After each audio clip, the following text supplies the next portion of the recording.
Let's talk weather instruments. This is an anemometer. It measures wind speed. When the wind blows, it makes the propeller spin, and it can correlate a rotation per minute to a wind speed. And as the wind blows in different directions, it can vane kind of like an airplane, and that's what gives us wind direction.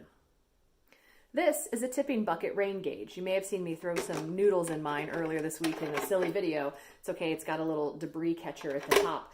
But the water falls down in here, collects the rain, and they've measured everything so they know that every time the water comes down and fills up one of these buckets and it tips, that it's 0.01 inches of rain. And that brings another bucket into alignment, and so then it tips the other way, and every time it keeps tipping, and every time it does that, it registers 0.01 inches of rain, and that's how you measure rainfall. Lastly, we have this handy dandy thermometer and hygrometer. It's in this interesting little pineapple, sometimes people call them. It's a radiation shield.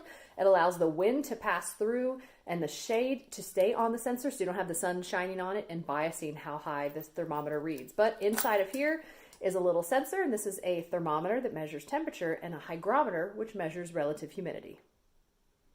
So that's it. If you have any questions about weather sensors and how they work, just send me a message.